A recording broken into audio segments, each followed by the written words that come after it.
What's going on, everybody? It's your boy. I'm back.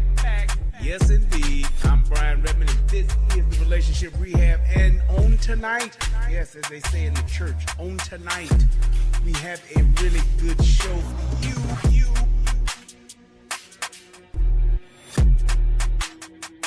It is what it is, man. But thank God for Rumble. That's all I can say, man. And if you have not, please go subscribe to my Rumble, because this here ain't promised. And also, subscribe to the Guru and the Whore over on Rumble too. Tommy and I about to start doing our show again. Yeah. When are we as black folks? Everybody talk about when black community gonna ever come together. When black folks gonna ever get right. Will black folks ever be able to overcome? Oh, he been saying that shit for 40 years, since I've been around. I think it needs to be a little bit more basic than that. I know this may be a shocker. But when are we as black folks just gonna treat each other with respect? When are we gonna treat each other with respect? How do I better myself? It's by doing the work myself. I need to work on myself. By changing myself. How do I better my people? I need to change the thought process and the thought patterns of our people. Period. That's just what it is. Period. That's just what it is. I don't think that the social engineers were able to see it this far, but the idea and the premise to say, hey, if we can get the main decision maker and the leader out of the home, then we as the government can essentially control this group of people. And that's just something that has been factual with just society. When the man is not in charge of the home, when the man is not present in the home, then it leaves the family vulnerable. It just does. And so I believe that was done purposely for a position of control. What racist system is holding back the 3 black mayors? 3 black mayors. They don't fucking care. They let these niggas run over the streets. They let these niggas. I'm just saying. What system is holding back the mayor of Chicago? What racist system is holding back the mayor of New York? You tell me. Fill me in. Let me know what racist system got these mayors held back. Ain't none.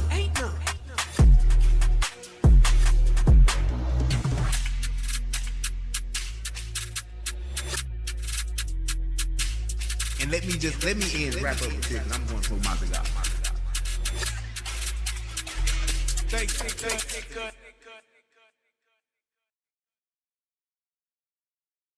Yo, it's your boy Brian Redmond, and we are back once again for yet another live show.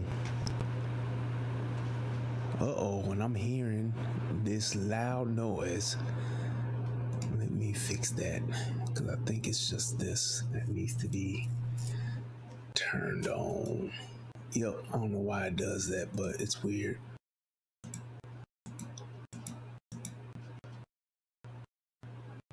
Hopefully that fixes it. Yo.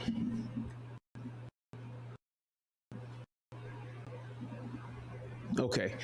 All right, I think we good. Yeah, because I don't hear it anymore. All right. And there we go. Okay, let me get the chat going up here on the screen, and we are going to get it cracking. There we go. Because I definitely need to see who's in the chat.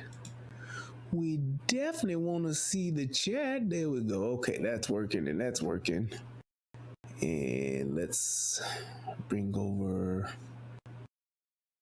There's the United Guns of America is live. Okay, so I got every one of the joints going live, and we are streaming. Yes, let me just check the Rumble. Yes, all right, there we go. What's going on, PJG? Say, finally caught me live. Yes, you did. All right, let's move that over here. And then we're going to move that over there. And we should be good to go. Yes, sir.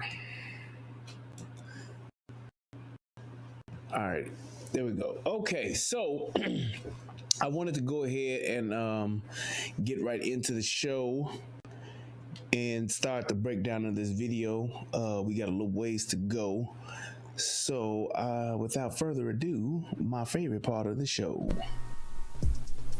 Federal law allows citizens to reproduce, distribute, or exhibit portions of copyrighted motion pictures, videotapes, or video discs under certain circumstances without authorization of the copyright holder. This is called fair use and is allowed for purposes of criticism, news reporting, teaching, and parody, which doesn't infringe of copyright under 17 U.S.C. 107. Okay, so is that the right one? Yes, it is. There we go. Yes. No, maybe so. Yeah, there we go. Okay, I get it right now. All right. So, get that out of my ear because I can hear myself and it is going good. So, this is definitely one of my, I don't know, I guess to say, I guess the weird way to say it is kind of like my favorite things to do, but I like doing them. But like I said, there's always, yeah, it's one of my favorite. I do like doing these. I just do. I guess the thing about it is, I guess what I like about it the most is being able to call out the good and bad, because the intention of this is to, of course, not bring glory to the shooter or anything like that. And I'm going to not mention the shooter's name. But this is to bring about more awareness as to, for people to understand, what an active shooter is, how they should carry themselves during an active shooter, what they need to do, and also to just bring about an overall, I guess, the good and the bad things about it. Because there's a lot of times you have police to do the right thing, and you have some police to do the wrong things, and calling those things out, I think, gives an opportunity for, people to do better, law enforcement to do better, and all that kind of good stuff. Because I think it's really important that we talk about these kinds of things, because most people don't think that it will ever happen to them. And the thing is that when it does happen, you don't want to be the person that don't know what to do. I guess that's one of my biggest things, because it's like you can say you're going to be prepared, but if you're not going over this kind of stuff, if you're not practicing this kind of stuff, if you're not training for this kind of stuff, especially in law enforcement, you will not be prepared for this. And this is one of those things to where I really would hope that police officers, law enforcement departments, especially the local law enforcement departments, not necessarily your specialty teams, because I know they practice this, but local law enforcement, they need to do this just about as often as they do shooting qualifications. You go, and usually most law enforcement departments usually go and shoot to qualify maybe twice a year or something like that, or they do it once a year, you usually go shoot twice a year. One is for your official qualification, and the other one is for like training purposes. So I would hope that they would really start to do this a little bit more, just so people can really be aware and officers can be better prepared for this kind of stuff. This, in my opinion, was the police, for the most part, did a good job. There were some areas where they did miss the mark. One of the things that I have always been saying, as far as female police officers being out in the field, it is very problematic. And I hate to be that guy. I hate to sound like that guy, but you all can clearly see the video I did of about a week ago where we were talking about the lady SWAT team from, I forgot what country they were from, but like the ladies on the SWAT team. You've seen me do police shooting videos where females are involved and they are either the ones doing the wrong thing or they're the ones doing nothing. One of those two, because of their lack of physical strength, because they're women, they're the weaker vessel. That's just what it is. So it's like there are certain things that I just believe that as far as being out in the field, that they're just not physically equipped for. And because of that, I think they are, a liability in that regard. So you'll see something not necessarily as far as physical strength here, but you'll just see the fact that because of how most females are treated in law enforcement and in the department, they're not held to that same standard as the male officers. So they tend to take more of a relaxed position, I would say, or culture. So when things do happen and things do go wrong, they usually will either overreact, or they will not react at all, or they'll have a delayed reaction. That's just what it is. So it's like there's a huge liability in that. And like I said, you'll see it here, clear as day, how these female officers reacted to this. And you'll see in just direct comparison, you'll see what the male officers did. And it's just in our nature, and it's in that law enforcement culture that we have for how men are expected to answer the call when the bell is rung.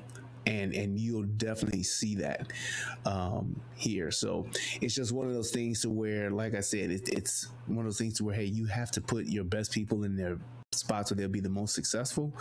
And these females being out in the field, I will keep saying it is a liability. Now, I know there's somebody who may be watching this who say, no, but there's one female I know. Yeah, but the one exception to the rule don't make it a rule. So it's like you have to really look at in general what's going on and how this affects, people's lives getting saved, how it affects the fellow officer safety, and those types of things. Because when you have people that don't know how to react in certain situations, especially in an active shooter situation, it's one of those things to where lives are on the line every second, literally. You think about how many milliseconds it takes to pull a trigger, and you equate that to a life.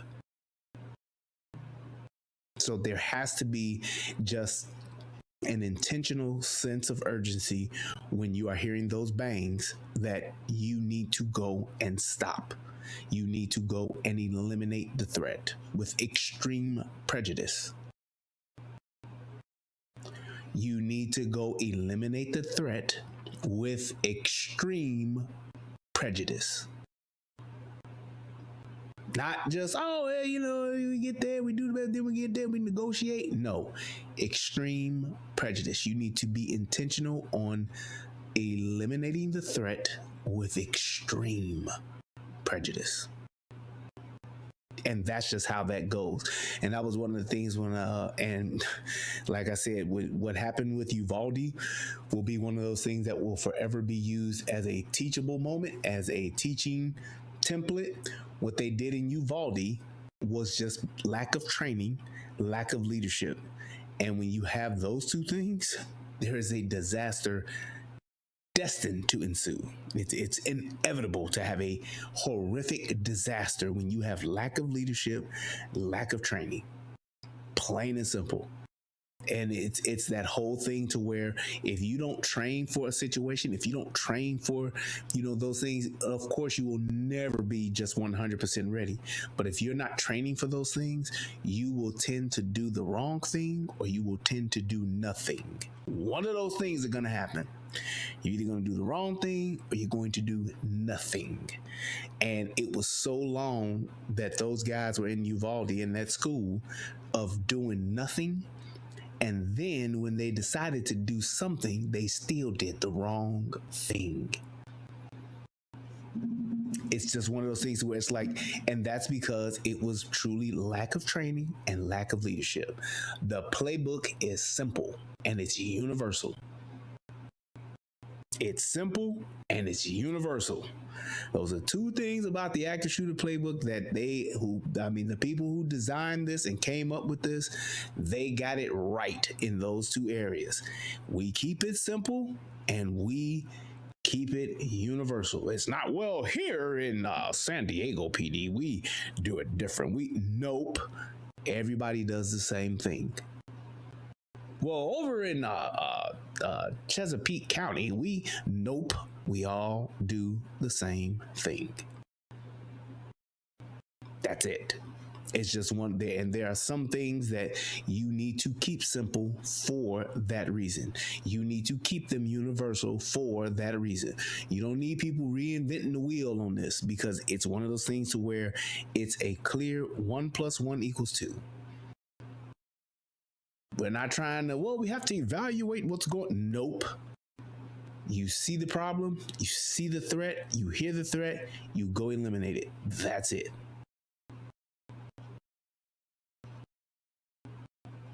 That's it. So keep that in mind. So I'm going to go ahead and I'm going to cue up the video, and then I'm going to read the story real quick, just for those who may not have known about this or who may not have seen it. We'll read through this real quick, and then we'll go ahead and we'll break down that video. So click that like button, click the subscribe button, and go over to that Rumble channel, please, and subscribe there. I appreciate y'all, and let's go ahead and let's get into it. All right. So new footage released by police shows the frantic 4 minutes when a suspect opened fire at Joel Osteen's Lakewood Church in Houston before she was shot and killed by off-duty police officers. Right. So Joel Osteen is he's a preacher, pastor of a mega church in Houston called Lakewood. I don't know, for some reason I was calling it Lakeview, and I couldn't figure out why I was calling it Lakeview, but I then realized there's a Lakeview in Chicago, and that's what I was getting mixed up with. So, but at Lakewood Church. So he's a mega preacher. I mean, church is huge, one of the biggest churches in the country, actually probably one of the biggest churches in the world. Mega church preacher, if you will, whatever that term means. And church has been around for years.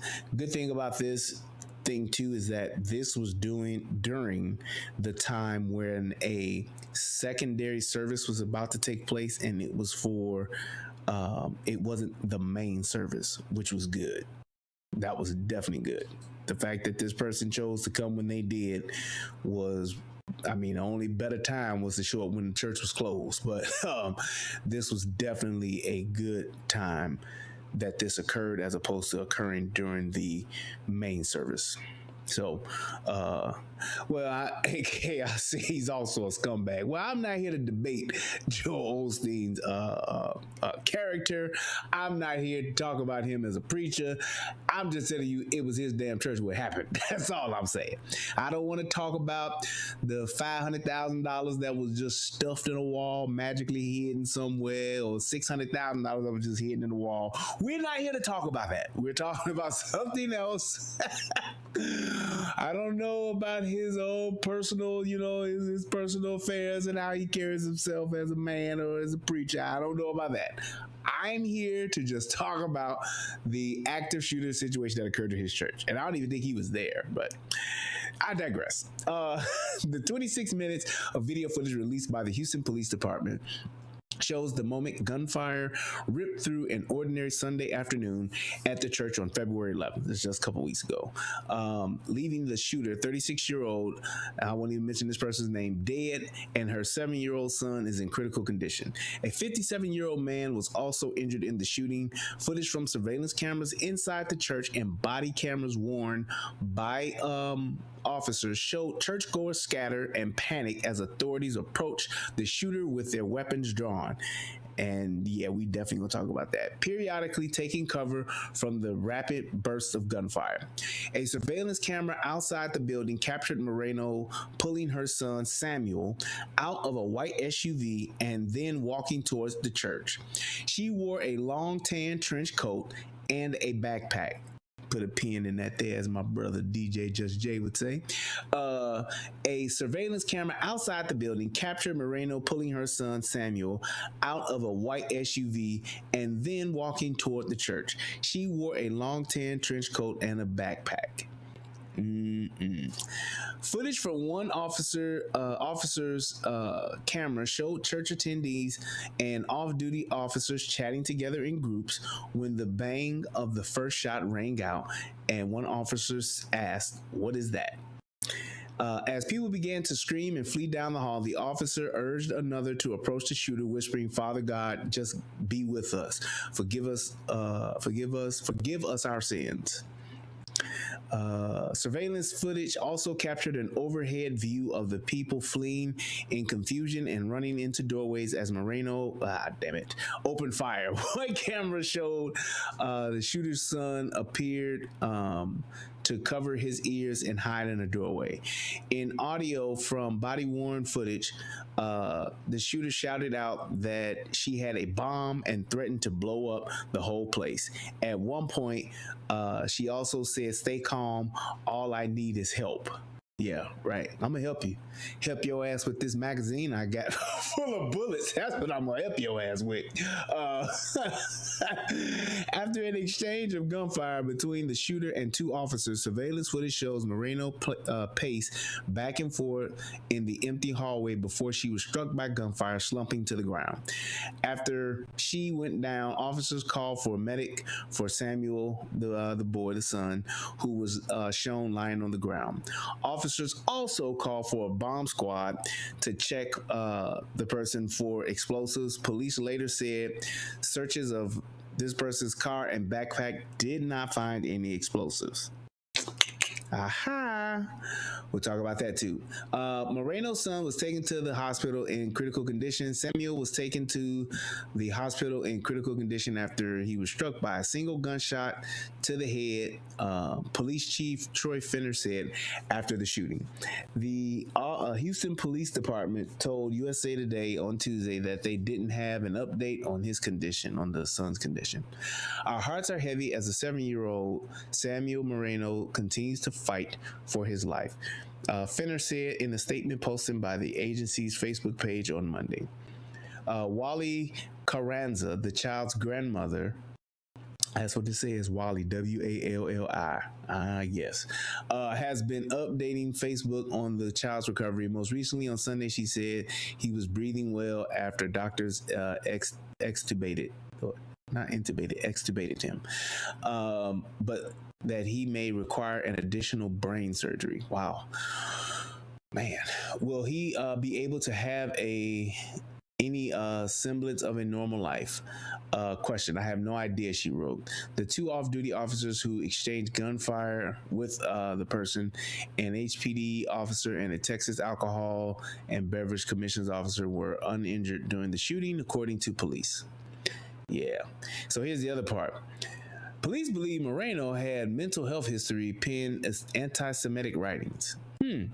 Police have said an investigation is ongoing for this person's motives in carrying out the attack. A rifle used by her had a sticker on it on the buttstock reading Palestine. Houston Police Commander Chris Hazik said.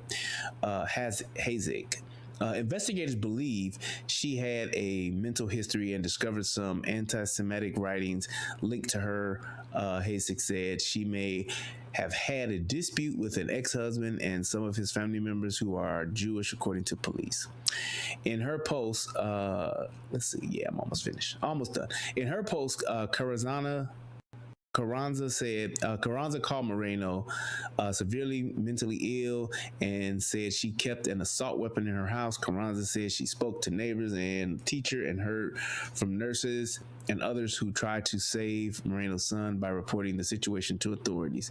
What was needed for years was a collaborative mental health and law enforcement response, Carranza wrote.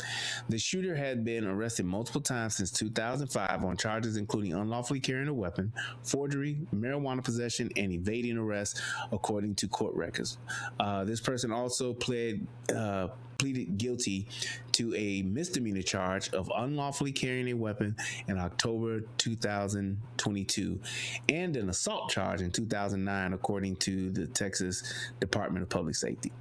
Joel Osteen, the widely famous preacher who presides over the megachurch, said at a news conference that the community would pray for the little boy and pray for the lady that was deceased and her family and all of the other gentlemen. We've been here 65 years and to have somebody shooting in your church, Osteen said, we don't understand why this happened. Wow. So with that being said, one of the things that just continues to ring out in all of these shootings is mental health. Mental health, mental health, mental health, mental health, mental health. If we're talking about society and we are talking about the responsibility of the people, or well, the government to the people, so the people who pay the taxes to the government, right? They are, in my opinion, charged with providing resources to assist in situations like this. Number one. Number two, I believe that a person who is unlawfully carrying a gun, right, like this person did, they do need to go to jail. Not prison per se, but definitely jail. First offense, jail. Because you ain't supposed to have no gun, and you got a gun, and you ain't supposed to have it. Plain and simple, you need to go. She had an assault charge in 2009. She wasn't supposed to have a gun. And then she got caught with a gun in 2022, and she didn't go to jail. And here's the reason why I say that. Another reason why I say that. Not just the fact that you're breaking the law and you're doing it with a deadly weapon, but that also gives the opportunity for a potential mental health evaluation if there are resources available. So if we would, instead of sending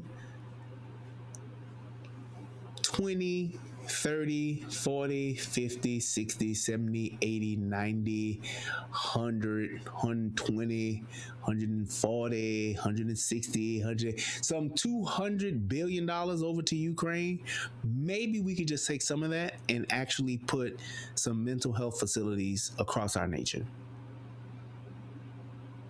When you talk about things as far as the government's reach and what the federal government does, I don't think the federal government needs to do it, but I believe that the state should get so much money, so many millions of dollars to actually fund and to run their own mental health facilities. If we got money for prisons, we should have money for mental health facilities. It's just that simple. If we got money to send over to other countries, we should have money for mental health facilities. It's just that simple. Why we don't, I can tell you why we don't. It's because we don't force our politicians to provide that.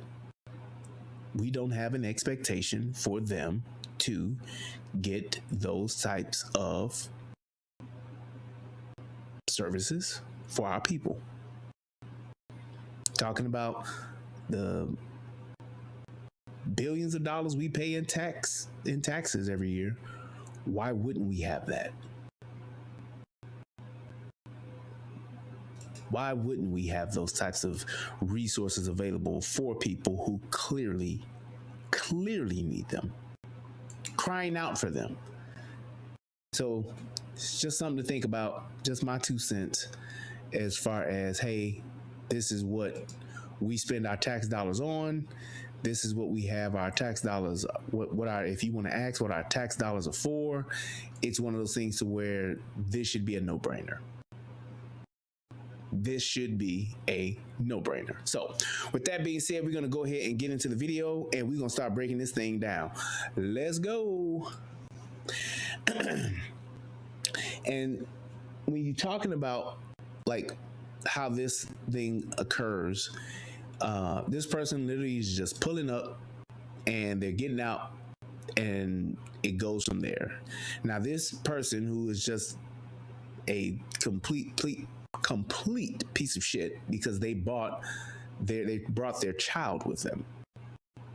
Like, and it's just one of those unfortunate things to where, you know, you don't ever want to be in that situation as a first responder or as a law enforcement officer, to where, you know, you have a child involved, but it's like you have to do what you have to do in this situation, because if you don't, there are other people that's involved that will die because of that. And you see that person, they walk straight in. And here's my thing, you know, trench coat and a backpack, church security, law enforcement officers, that should always bring some type of heightened sense of alertness. And one of the things you have to realize is that when it comes to, you know, providing security and just being in not being in an active situation, but when it comes to providing security in these situations, you have to have a mindset to where you are profiling. What do most active shooters wear? They usually have a backpack of some sort, or some type of duffel bag, or some type of gym bag, and they usually do wear long coats because they're a lot easier to conceal things like rifles, shotguns, whatever the case may be. So yes, you see someone walk into a stadium, you see someone walk into a school, you see someone walk into a church, and they have on that trench coat or that winter coat, whatever the case may be. Yes, you should be a little alarmed to see that.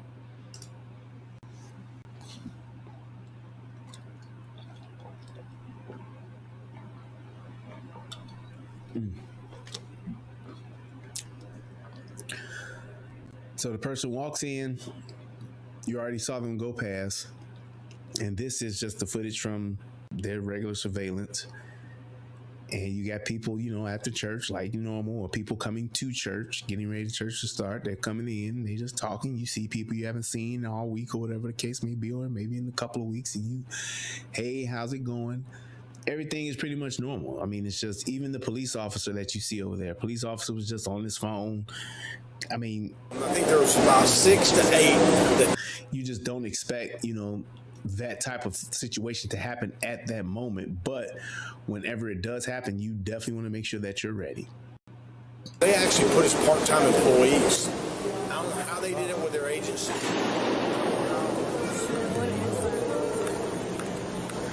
First bang.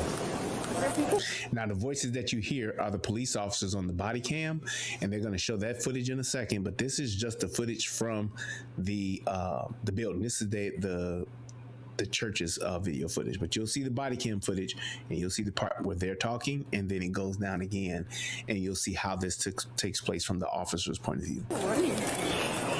And if you see, there she is right there. But you saw the officer's first response was, "What is that?" And I get it, because you don't expect it, but watch what happens in the next bang that goes on.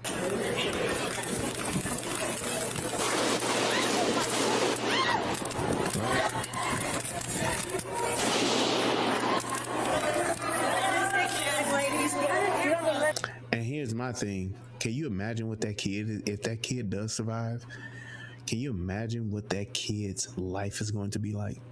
They will never forget this.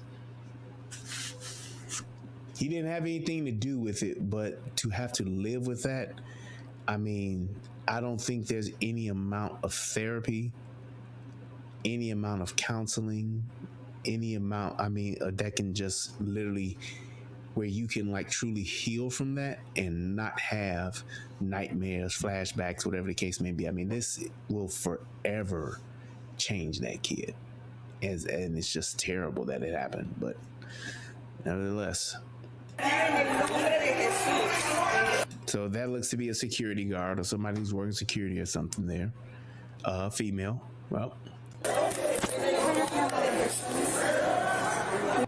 And female with some pants that's probably too tight, but nevertheless.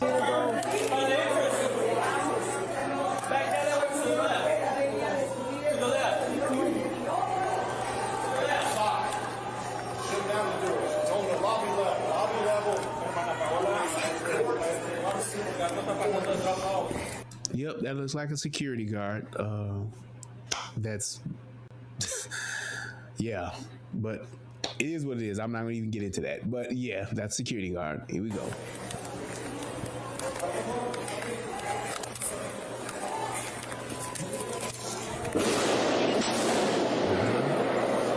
See who's first there to respond? First person to respond right there, right up here at the top. That's right, man.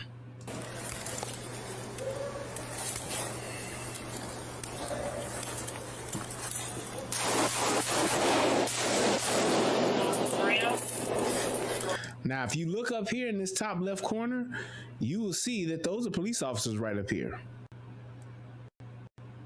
Those are police officers in that top right corner, in that top left corner here.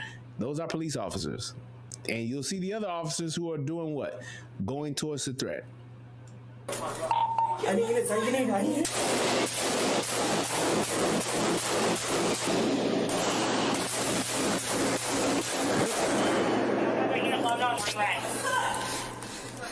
Lakewood Church.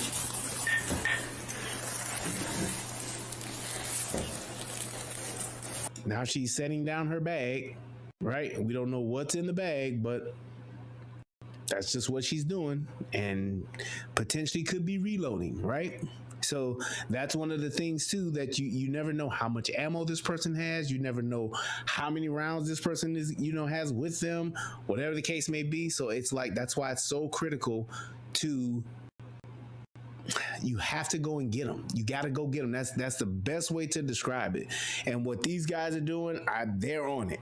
You know what I'm saying? They're not just going to walk kamikaze style and just say, hey, but you have to press. You got to put pressure on this person. It's a full court press, if you will.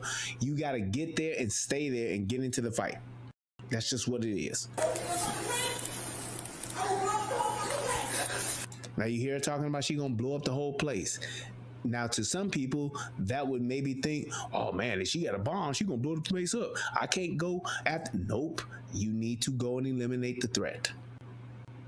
And it's like, when we talk about police officers and the things that they have to do and the sacrifices that you have to make, when you put that jersey on, when you swear that oath, this is the part that you hope never happens, but this is the part that you absolutely have signed up for and should be okay with. Understanding the fact that this might be the last few moments of your life.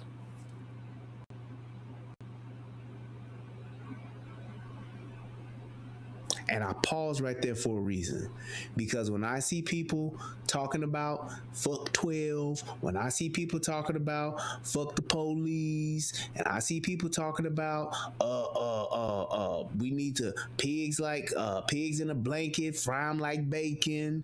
When I hear people talking about we need to defund the police, when I hear people saying all this kind of shit, this is the kind of shit that I think about. And those people that say that, they're usually not the ones that would do this. It takes a different type of person to do this. You have to be wired for this. You have to have the right mentality for this. You have to be trained for this. And for those people that don't understand this, these people are putting their lives on the line for y'all. That's why you should say, when you see a police officer, thank you for your service. Because when this shit happens, you have an expectation for them to do their job, don't you? And if they die doing that job, that's just part of the job. That's why you always hear me say, you can't be scared and be the police. You can't be somebody who's saying they the police, but they don't want to get into the mix. They don't want to go out here and shoot. You can't be the police and then be scared. You can't. Because this is the thing right here that you absolutely are signing up for. Anybody who's ever thought about being the police, anybody who is the police, this is what you signed up for right here.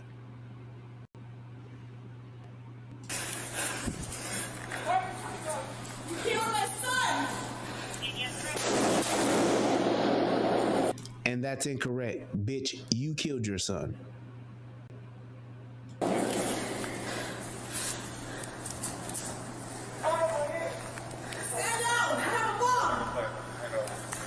Do you hear that? Like she's reading from a fucking script on a play. She sounds like she's reading from the script of a bad Tyler Perry movie. Well, all the Tyler Perry movies are bad, but be that as it may. So she's telling you that she has a bomb. What are you going to do? Give her time to set the bomb off? Or are you going to try to hit the delete button on her ass and get her up out of here? So it's like when you hear people say those things, you can't let that deter you or stop you or slow you down. If anything, it should make you even be more aggressive and intentional on stopping the threat. I don't care if she said, I got a bomb, I have a nuke, I have a rocket launcher, I have a javelin, I have a RPG, I have grenades. I don't care. I'm trying to delete you. I need to eliminate the threat with extreme prejudice. Right, cuz I got an AC-130. Well, I'm shooting at your AC-130. That's what I'm doing. I don't care what you have. If I've signed up to do this, I have to come get you. I'm coming. Nothing's gonna stop me. I'm coming for your ass. And like I said, I'm not gonna be coming kamikaze style where I'm just, but I'm definitely pressing my way.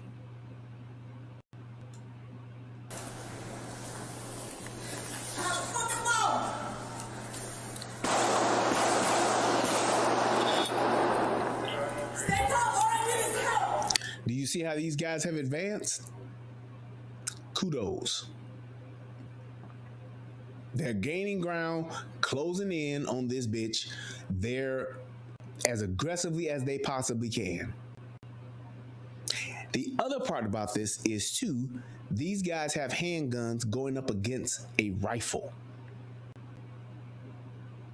Going up against an AR, handgun and AR, then no. But they don't have an AR. And it's like in the perfect world, this is why when I talk about having like school resource officers in every school and all that kind of stuff, it's like this is why they should have that locker room or have that safe, that gun safe somewhere in the school where you do have one. Because it could take maybe just a minute or 2 minutes to bring an AR or to go get the AR out the lockbox or whatever and bring it up. Because the thing is, they are going to respond faster than police actually getting there. They're actually police on the grounds, but there are no police officers that have actually, let's just say those police officers were not there. You're talking about police officers getting the call, dispatching, heading there, getting into the building with their rifles. That could be anywhere between 5 to 8 minutes. I mean, do you see what's happening so far? And this is just 3 minutes in. We 3 minutes and 46 seconds in. And just think about how many shots have been fired.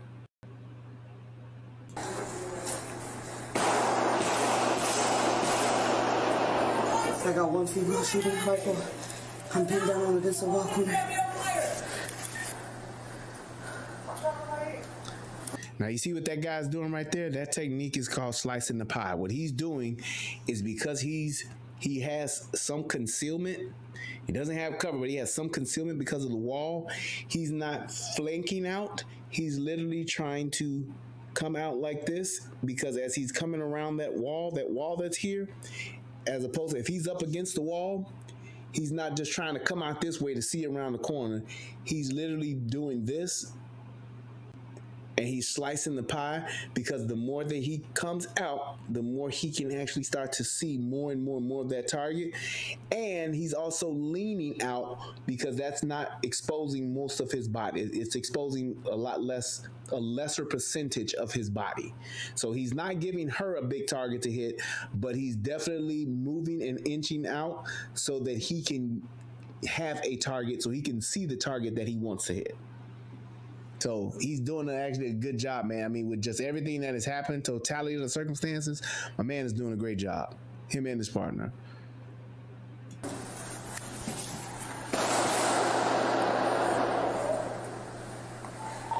I have an active shooter on the west side, 3700.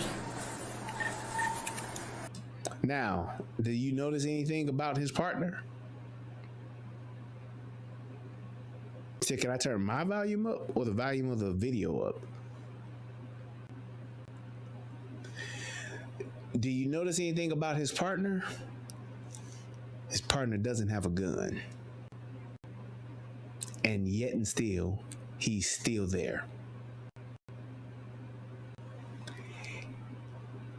Thanks, cuz. He's still there. This guy does not have a gun, and he's still in there. He's still there to provide whatever kind of help he possibly can.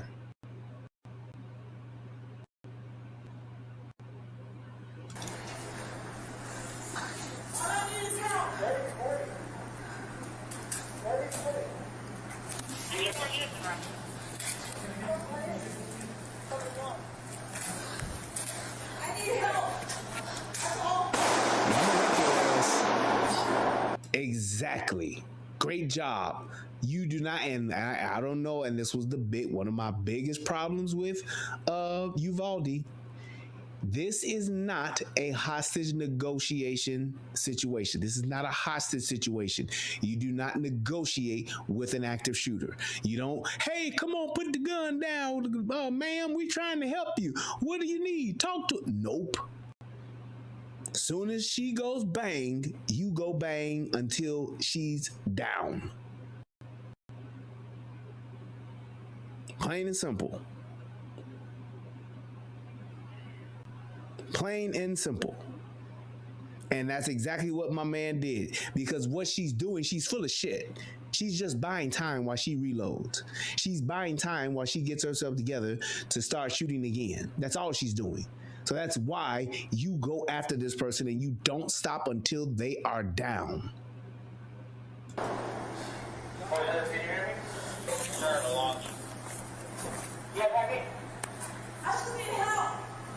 Right. Now she just needs help. Right. Or she trying to get to her rifle.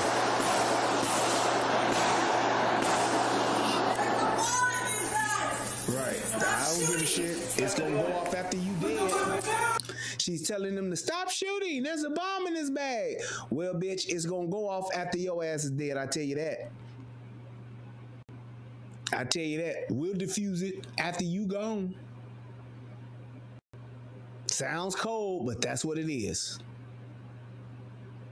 Because all this bullshit she's kicking off, even though she's mentally disturbed or whatever the fuck else you want to call her, there's already a 7-year-old kid that's laying down with a wound, because gunshot wound to the head because of her. So I could give two shits about this person. She got a bomb.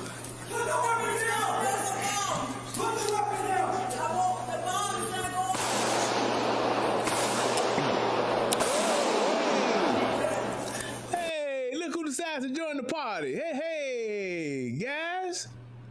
So that's at 5 minutes, people. 5 minutes. 5 minutes. From that time that person walked in the door, it took 5 minutes. And what I'm saying, and not to knock them and say, because that's, like I said, it's average response time, I guess, for the most part. But this just goes to show how important it is for your church security team to know what to do in this situation, because a lot of lives can be lost in 5 minutes, 4 minutes, 3 minutes, 2 minutes, 1 minute. A lot of lives can be lost. So you can't have the responsibility or the expectation for the police to get there and to fix everything. Great that the police showed up. Great that the police are on the way. However, you all need to be prepared at your churches, at your schools, at any of these public venues, whatever case. You need to be ready to respond to this, because if you don't, you're going to have a lot more lives that are lost.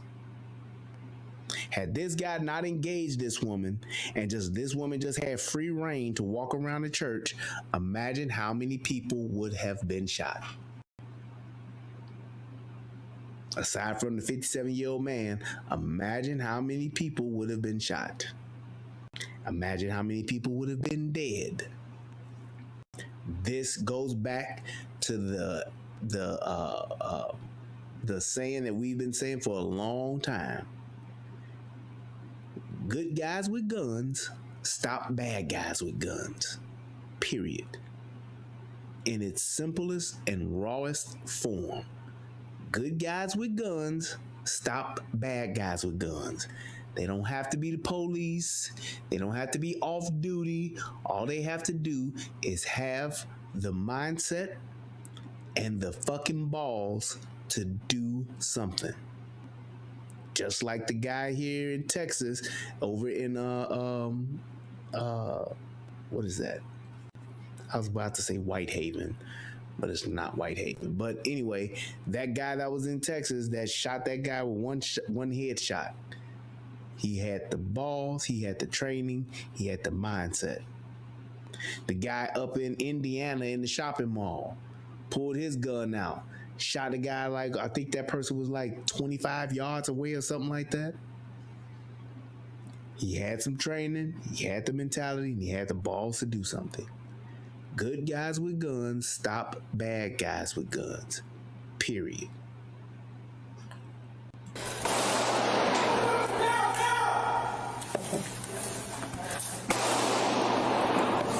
Blue, blue, blue, blue, blue, blue. Blue, blue, blue, blue. Hey, we need a medic. We need a medic immediately. Put the weapon down.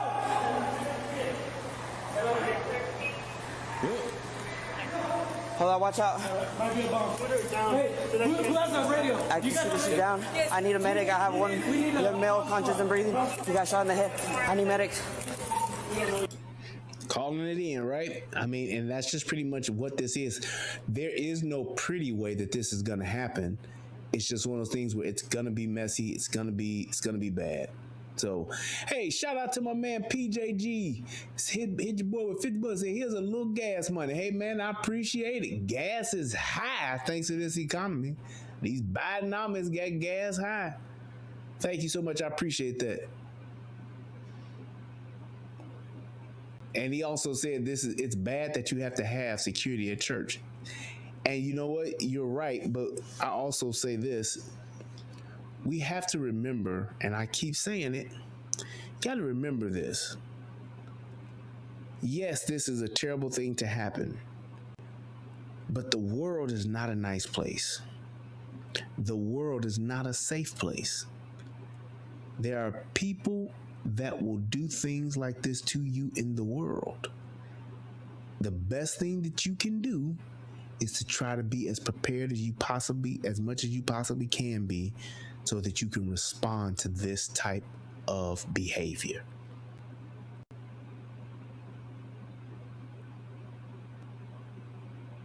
Just saying. Tone D says, nah, I prefer security officers at church. Yeah, okay.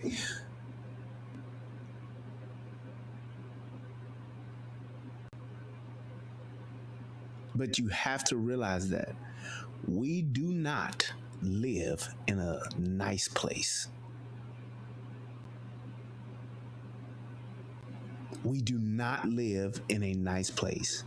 There are more people that will do harm to you than good. That's just what this world is. I ain't just saying in America, in the world. You go in other places and it's even worse. It's even worse. So the best thing to do, guns, weapons, whatever the case, it makes everyone polite. You will still have people that will try it and pull it, but it makes everyone polite. We need a medic. There's 2 to 3 shell casings. I thought she had 12. Just one shooter? Yeah, I just did one. She just came in. You okay? Y'all been shot? Yeah. Hold on, she got a fucking bomb.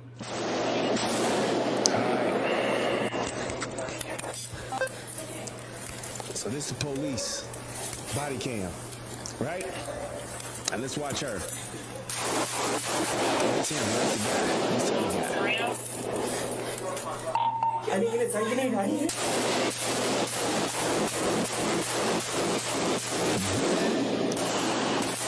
And I know that is such a it's a frightening sound, but you have to look at that sound to say, I gotta stop that sound, because every one of those sounds could be a life, could be a man, woman, or child that is dying. Every one of those bangs. I gotta stop the bangs. Get to the bangs. As long as you hearing bangs, you are moving fast and dynamic.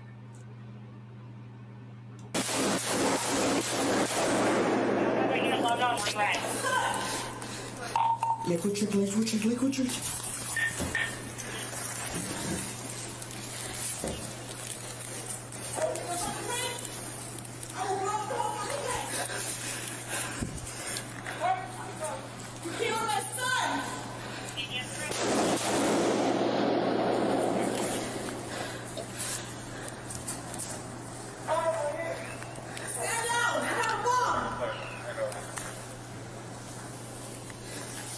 And see, this is my thing with this officer. Like, I don't see him trying to acquire the target.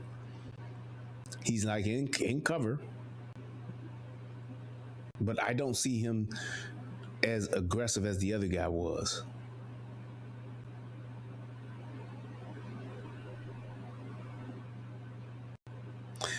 Tone DZ said, remember that story about the guy who pulled out a gun in that black church and got shot by the church member? That made me keep my iron on me. Gotta keep that iron up on me. That's on me, baby. Do churches even use metal detectors? No, most churches do not. I've never seen a church that uses metal detectors.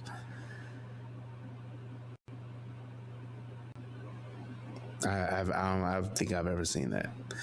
But it's one of those things to where you should keep your iron up on you. You should. It's like here's my thing. Everybody's not meant to carry a gun. It's just not in everybody. But the majority of us can and should. The biggest problem that I have with people that carry guns is that most people don't train. They go through the class, they get their CPL or whatever, they concealed carry license, CCW, whatever you want to call it. They get their concealed carry license.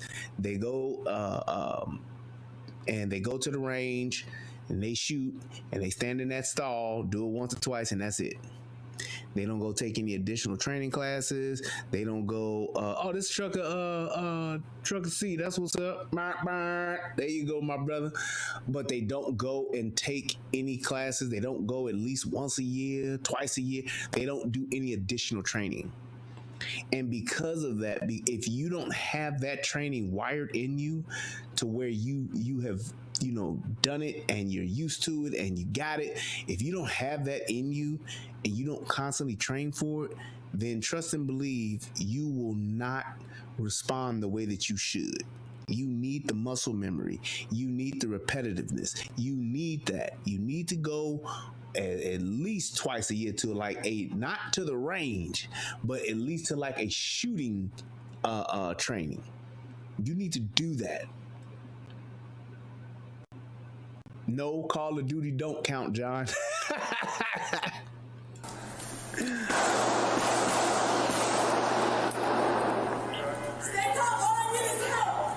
Right. She's bullshitting. She's steady pulling that trigger, or she's steady getting to that gun. But talking about, I need help. Stay calm. I have a bomb. I'm cooking eggs. I'm gonna stop. I have cookies and cakes to pass out. It don't matter what they saying. Eliminate the threat. I got 1 female shooting rifle. I'm pinned down against the wall corner.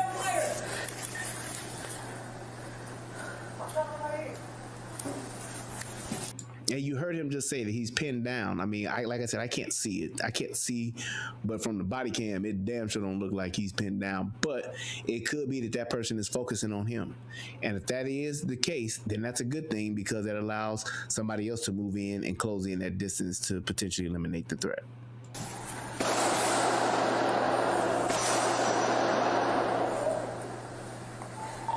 I would like to shoot on the west side, 3700. But to me, I don't see this person being pinned down because I haven't seen any bullets come this person's way.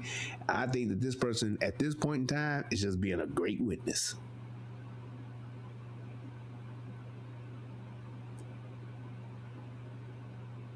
Just saying. Tone says because of you, because of your schooling us on gun safety and training, I try to go to the range and get with gun instructors to learn as much as I can every year. And it's like, and that's good that you go to the range, but you have to go sign up for a class. Take some of those classes be like $150, $200, whatever. You ain't got to go to the real fancy ones unless you're just really into it, where you're paying $300, $400. But take $150, $200 and go and get yourself not just going to learn that, but once you learn what they do and what they teach you, now you can also go and practice that. Learn those different tactics. You know what I'm saying? So it's like those are the kind of things that you want to go and experience and learn so that you can go and do them and train on them. So it's like, yeah, you pay $200 and you go out there for the experience and you bring your own ammo and all that stuff, whatever the case may be. But once you do that, now you have the knowledge to go and run those shooting drills when you get back home. When you go to the outdoor range by yourself or the indoor range, you can run those drills yourself to help hone your skills. So that it literally becomes muscle memory. Learning things like how and when to reload, those types of things. Being able to reload your firearm without looking at it. Those types of things those are the things that you should know how to do. But if you don't train for it, you won't know it.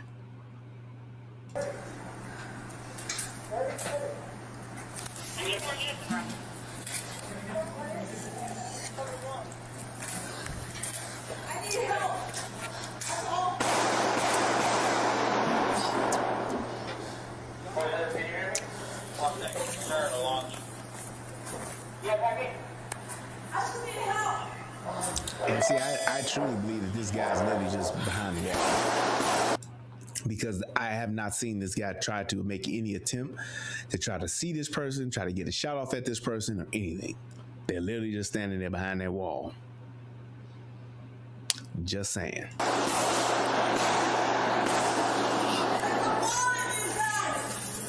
shooting! Put the weapon down! Suspect saying she got a ball. Put the weapon down! Go! Put the weapon down! The bomb is not going.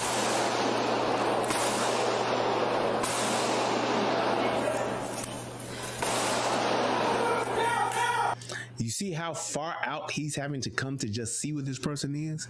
He was literally just sitting behind there. Go and get the threat. You ain't got to run out there kamikaze style, but definitely you should be pressing your way. Way more aggressive than what this person is. Right.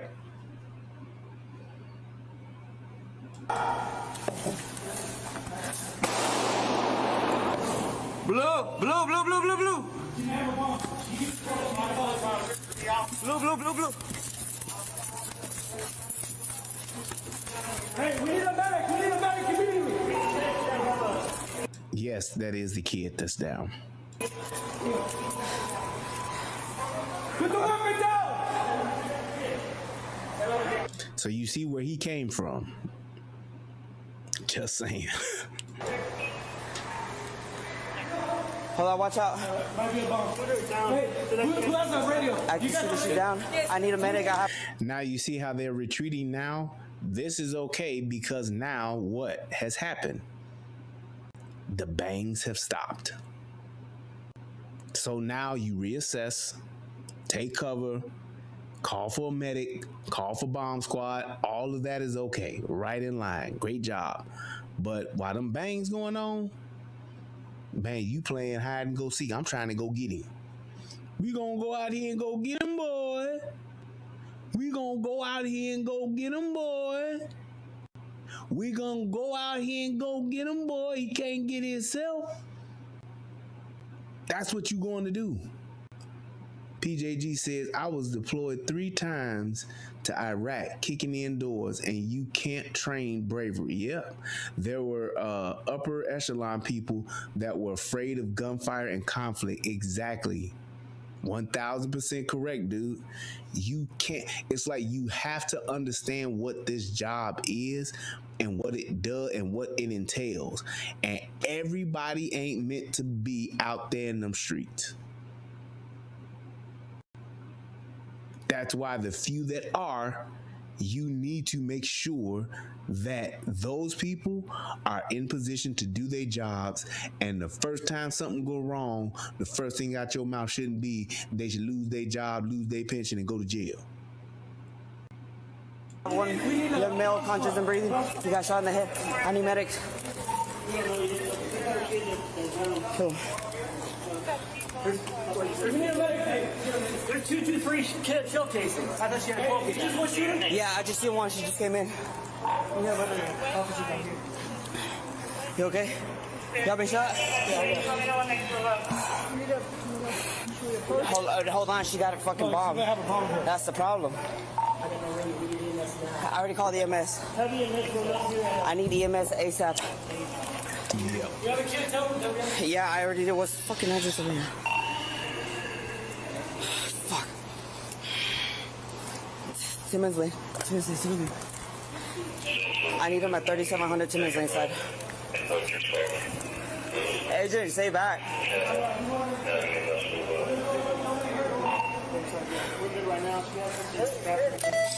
Starting route. And you can clearly see from just both of the camera angles that you've seen so far who's in charge and who's the actual sheepdog. You can clearly see that.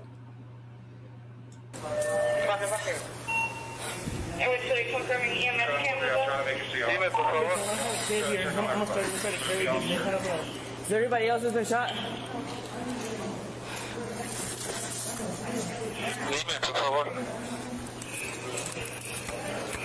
You see how he took cover? How my man in the suit, that's off-duty police officer. He took cover, coming back around, even though you see that this person doesn't look like they're up, but it looks like they're down for good, but you still got to approach with caution because you never know. You never know. What the hell is that brain matter I just seen? Yeah, it probably was blood and stuff on the ground. Yep. Hold on. Hold on. You got gloves? Anybody got gloves? You got gloves? I got gloves. I got gloves. What do you need? Okay, take the weapon. Gloves off. My man right here in this suit is in charge. That's what's up. Response team, one of the first things that you do when you have a response team is you find out, first off, who's in charge. And usually that person will step up and say, hey, I'm in charge. On me, stack up, T formation, diamond formation, whatever the case may be, we going. That's what it is. And what you do when that person makes that call, you stack up with that person and you go. Why? Because that's the playbook. But my man was on it since the bang, the first one. He was on it in the fight, ready to go. Trained to go. TTG, as Waka Flocka would say. That's how you're supposed to respond. If we would have had this guy in fucking Uvalde, we probably would have had maybe half the kids deceased as we did with all 21 of them or 22 of them. 21, I think it was. May have been half of that or less. Because you'd had somebody who knew the playbook and wasn't afraid to run it.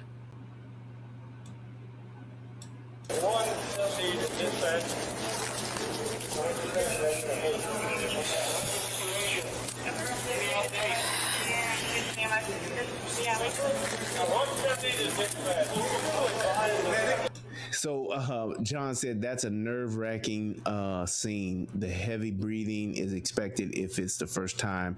We all react differently. It's the adrenaline, dude. It's the adrenaline and the adrenaline dump, and it's just that whole thing that takes place when you're in a heightened situation, because this don't happen every day. It just doesn't. And unless you're in an environment to where you are used to this, you're never ready for it. That's why you have to have the training and the muscle memory so that you can respond. So it's just like how, and it's like one of the things that I didn't realize about myself is just that because of the area that I grew up in, being in Chicago, like I think I talked about this on the last show with police officers with some shooting or whatever, but it's like I respond differently to gunshots than most normal people do. I just do. And it's because of the environment I grew up in. Some people respond to gunshots and they have that first mental idea that it's not a gunshot.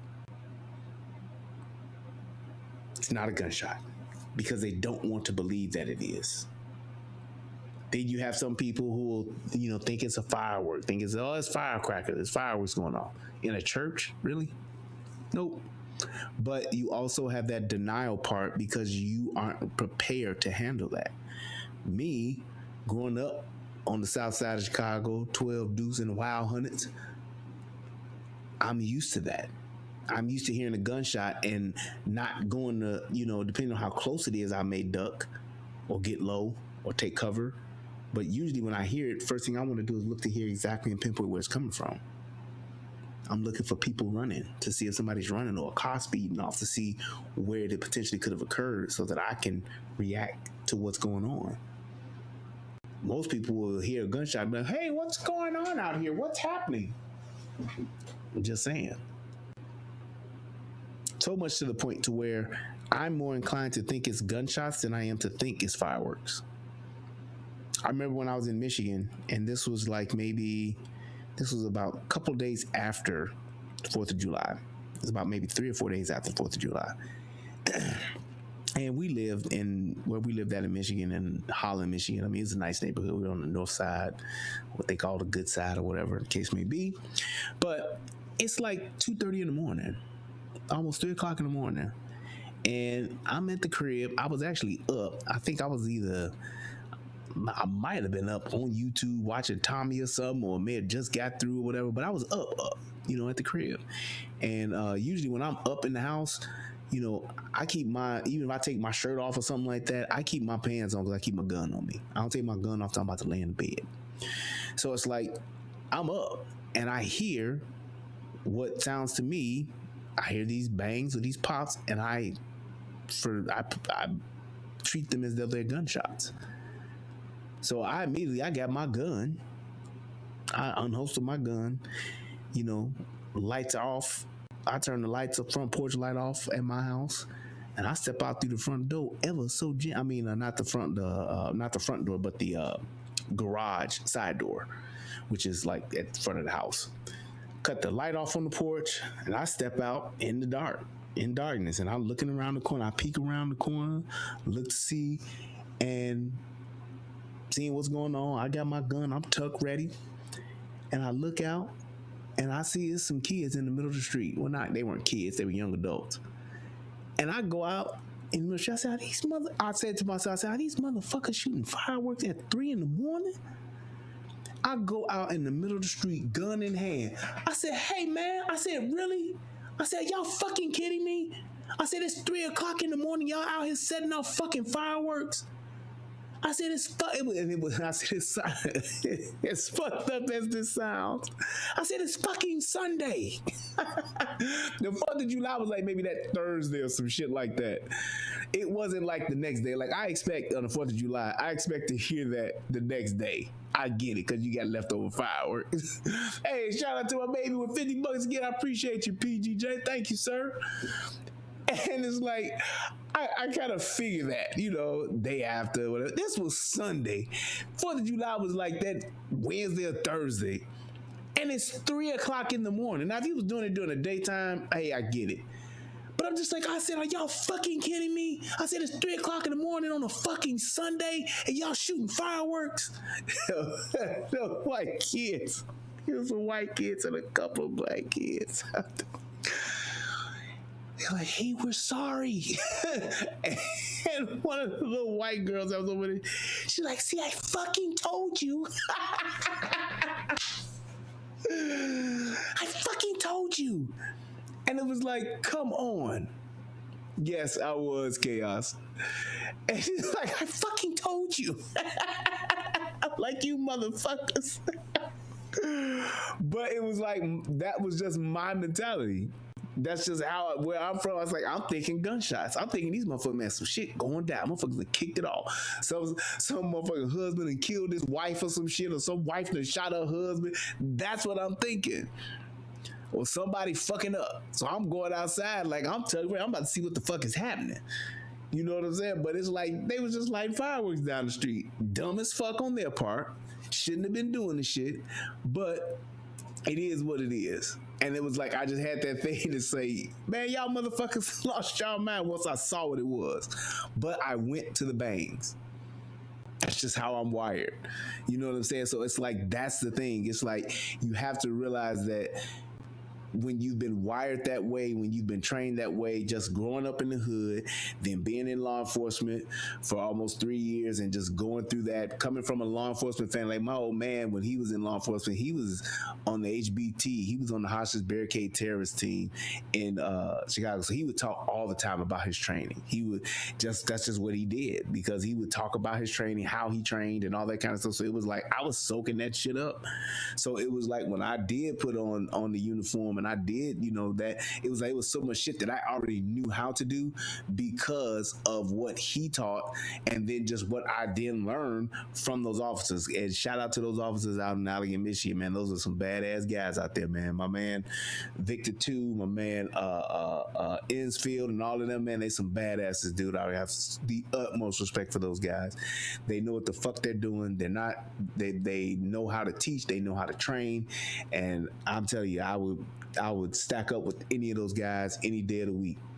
But it's just one of those things to where, because of how you're wired to do it, it's like, that's what you do.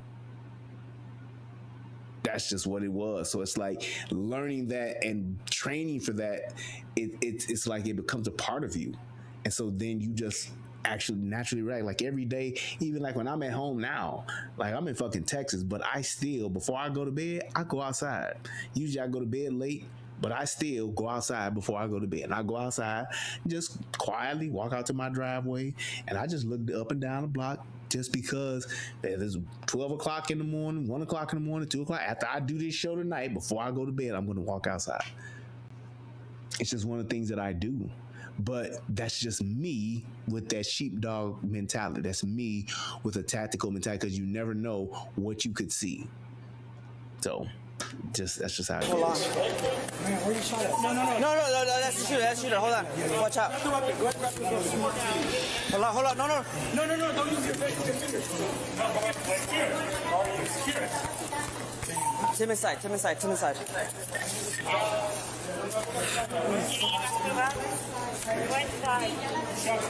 Suspect is down. I need EMS ASAP for one small child. Now, here's the thing. What they should be doing now is securing the area. They should be evacuating all non-law enforcement personnel because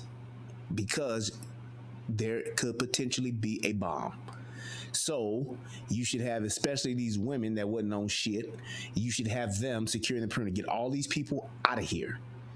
Unless they are law enforcement, unless they are hurt, get them the fuck out of here. We're waiting on EMS and we're waiting on bomb squad. Back up, everybody. We need to have somebody go outside, keep anybody else from coming in.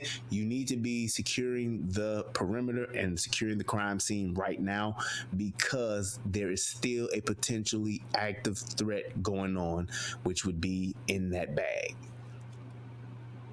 That's just how we should be treating that at this moment, even though it wasn't, but you should still be thinking that, and that's how you should be addressing it.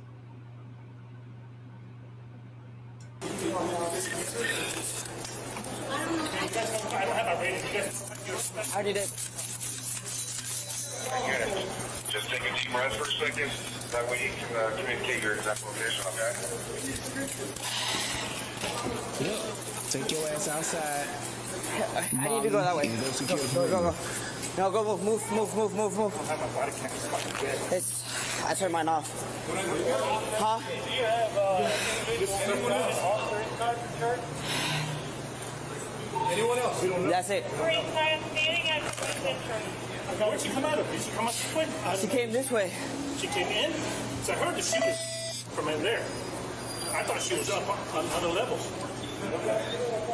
Did anybody get hit? You know why you thought that? Because your ass wasn't running to them bangs. Facts. I'm sorry. I hate to say it like that, but that's just what it is. No. Not that. Shot towards me. I shot her a few times. Shot towards me.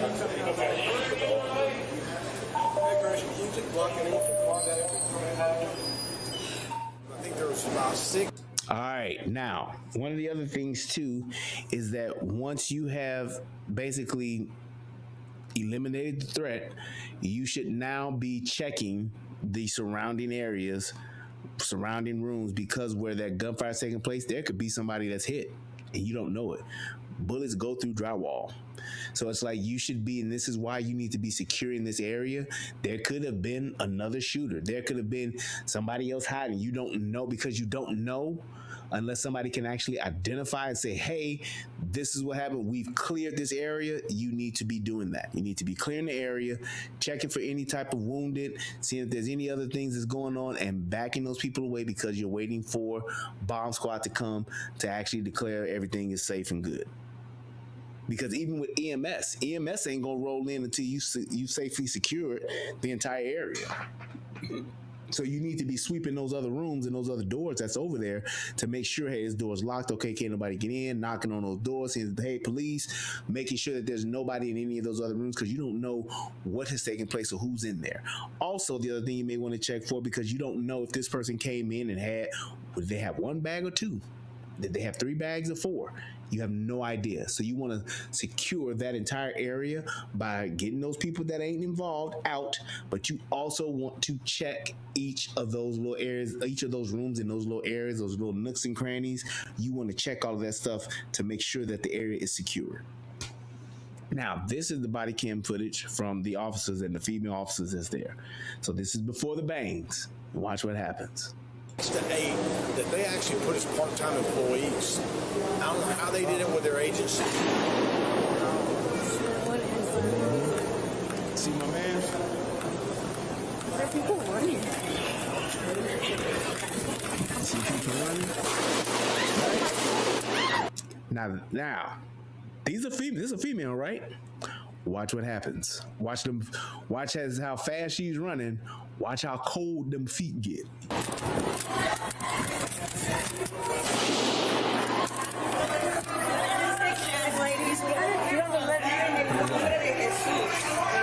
Two ladies.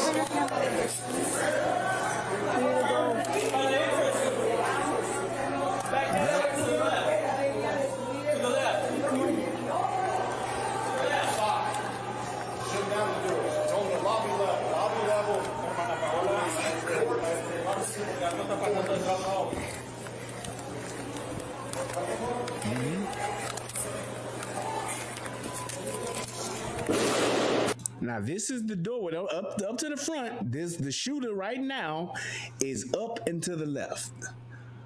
Up and to the left. Up and to the left. Let's watch and see what these bitches do that's waiting right here. Now you got 2 officers with guns in uniform, at least 2. And then there's a 3rd dude that's gonna come. But they right here. Let's see what they do.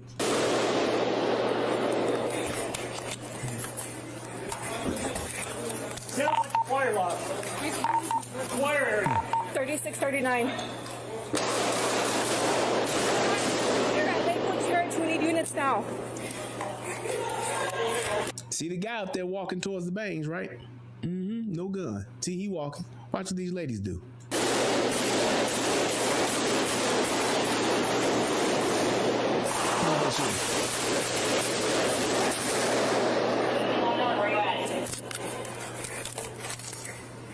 We are Lakewood Church. We need to go. We need to get closer.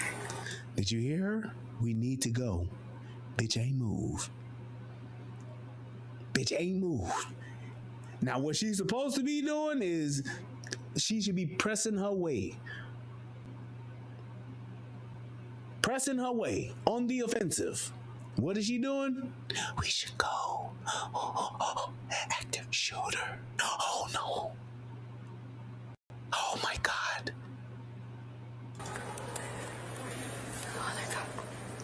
Oh, they're coming. My camera's not working.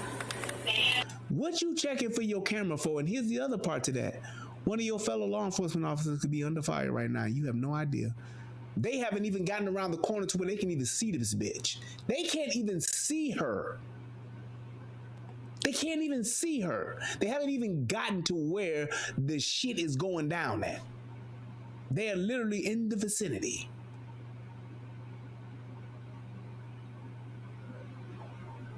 Literally in the vicinity. Everybody else, that other dude is already in it. And even the other officer that was tucked in the corner, y'all right there with the shit. And what's she doing? I don't even know if my camera's working. Bitch, don't nobody care about your camera. Get your ass in the gunfight.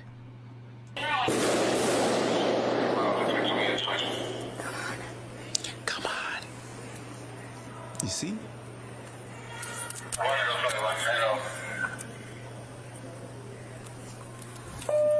You see? What you waiting on now? You know exactly what the story is. The route?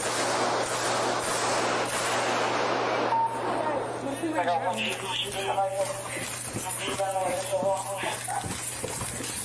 They moving fast as hell, ain't they? Right. Right. Okay, now I'm gonna give him this. You may be going up or trying to get a different vantage point. High ground, right? I get it. Let's see if we can get through this door. Door locked. What did she say? Fuck. Okay, so now what should you do? And all the while, what do you hear? Bangs.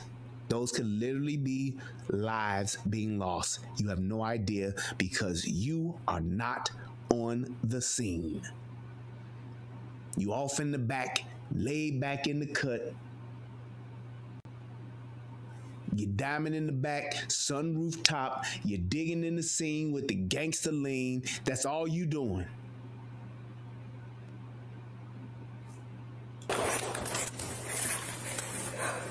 Look, ain't left that spot. And you know why she ain't left that spot? Her or her fucking partner? Because it's a safe space. Safe space. My man Keyblade said, good evening, sir. Had to join late. That's all right. Said, but I can finish the rest of this breakdown with y'all. That's what's up, man. Thanks for joining. She's sitting back right now. Right. PJG said the whispering is horrible. Yep. She froze. And what it is it's that fear.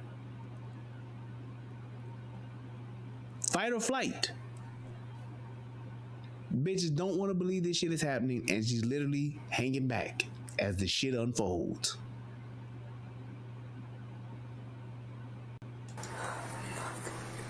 Could be moving now. Look, come on. She's telling us. She just said it twice. We gotta go. We need to go. Come on. Nothing. Coming. Careful. Nothing. Bitch straight froze. The gunshots aren't even near her, and she's backing away. It's two of y'all. Y'all don't even know what's going on. Y'all can't even see what's going on, and you damn sure ain't trying to see what's happening. Let's approach. We need to approach. Come on. Let's approach. Come on. Come on. We need to approach. Let's approach. God, just be with us. God be with us. Come on. Come on. Hey, I get the whole prayer thing, but in a situation like this, you ain't got time for no prayer. All you need to say is one word, Jesus, and you gone. Or be moving. Do like my wife do. My wife, she be when shit go down around her, she be like, Jesus, Jesus, Jesus, Jesus, Jesus, Jesus, Jesus. I'd rather you say that and be moving your ass than to be sitting back talking about our Father,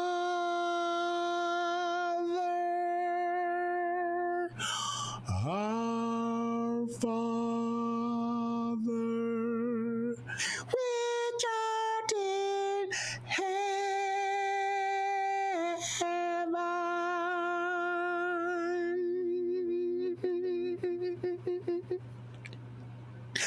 Hallowed be, hallowed be thy name. You doing the Sunday morning communion Catholic Church prayer, Lord's Prayer.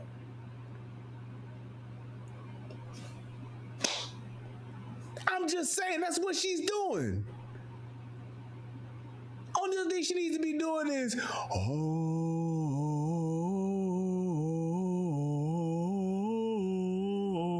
righty then. That's the only thing she ain't doing. It's like, come on.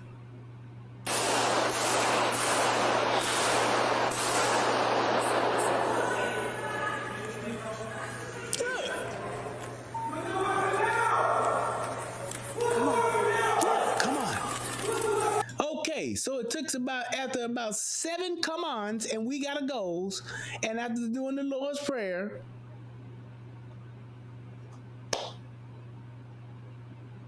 give us this day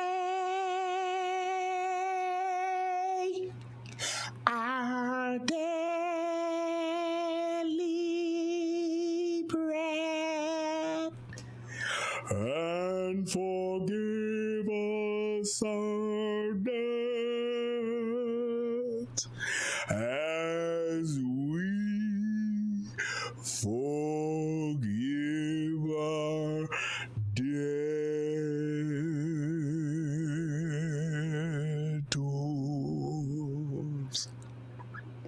And lead us not into temptation, but deliver us from evil.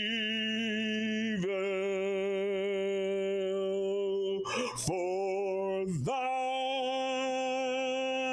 is the kingdom.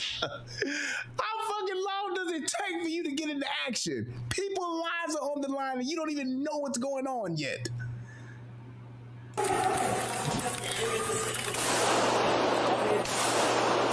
She's just now gotten up to where this shooter, not the shooter, but to where the shooter is on the other side of this, and where the actual person who's actually engaging with a gun, because the other guy doesn't have a gun, she just now got there after hanging back all that goddamn time. That bitch was hanging back so long, she was hanging with Mr. Cooper.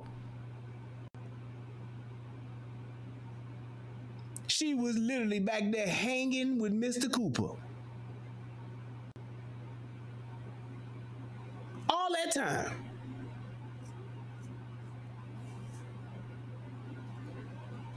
You say you just got an ad doing the live show? That's good. Shit, watch it, nigga. Get some of this money.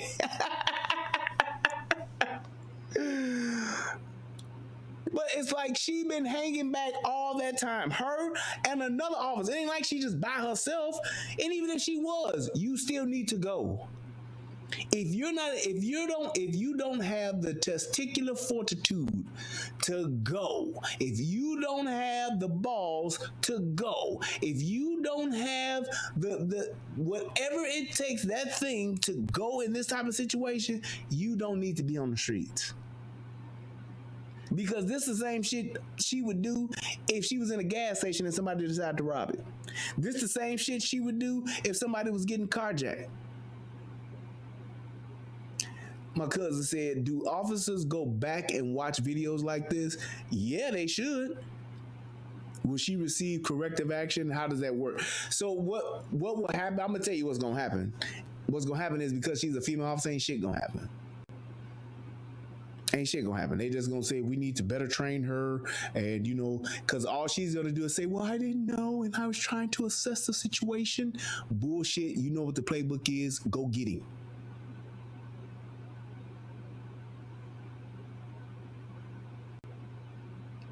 That's just what it is. So it's like and this is my thing to just say, this is why it's so important for officers to train, because when you train to go and you train to go get them, that's what you do. When I was taking active shooter training, when they was training us, they drilled that shit in our heads.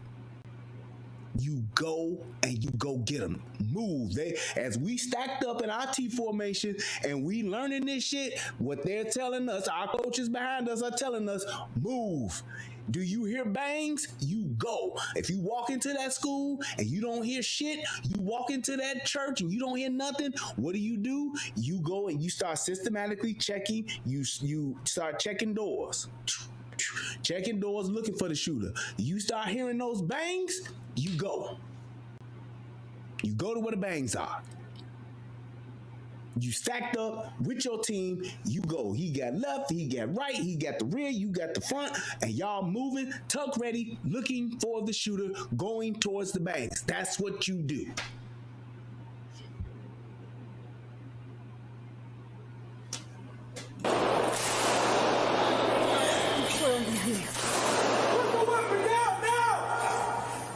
What the fuck? All right, she's done.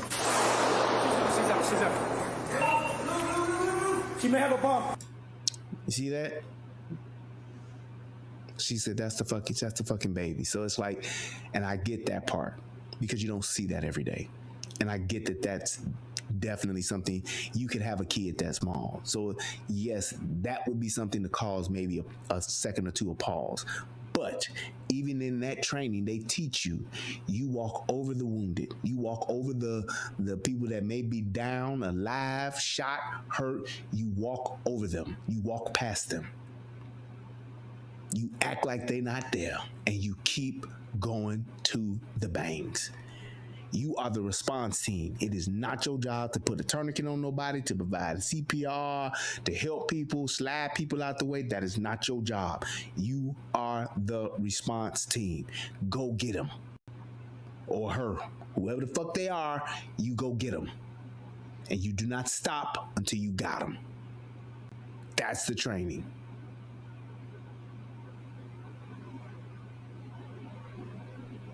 And if you can't handle that, if you can't stomach that, if you can't deal with that, get your ass off them streets and turn your jersey in. Or turn your jersey in, rather. Go push some paper, push some pencils or whatever, fill out paperwork, go be a desk sergeant or some shit like that. Go drive around a lieutenant or a captain or somebody. Go do that. Because you don't need to be out on the streets. Go get on some mayor detail or something where you just sit out in front of the house in a car waiting for them to go or come or whatever. Go pick up coffee. You go do that. Go deliver paperwork. I don't give a damn, but you don't need to be on them streets if you can't go get them. You need to call. You need to call SPD. Well, I already got them called. Hey, we need a medic. We need a medic immediately. Put the weapon down.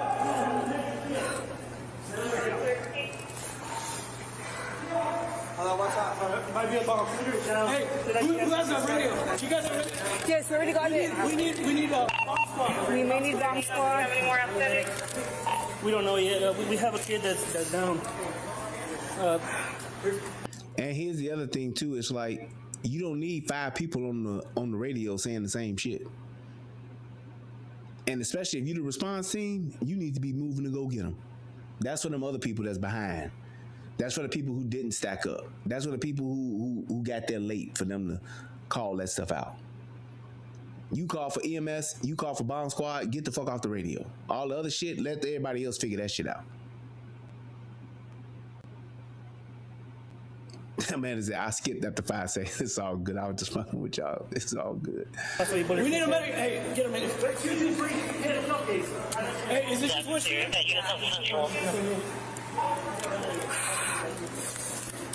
You okay? You got me shot? We need to, should we approach? Hold on, she got a fucking Well, she might have a bomb here. That's the problem. Right, Kazama's Keyblade said yes. I said that before you got here, I believe. But yes, they should have secured the perimeter and then performed a sweep to check any doors, check any other areas in that immediate area to see if there were any additional threats, any other bags, any bombs, or anything else, potential bags that could be bombs, any other foreign objects, and to actually clear out the area. Get people out of there. Get the fuck out of there, because if it is a bomb and it's on a 20-minute timer, clock is ticking. It's about to go if that's the case.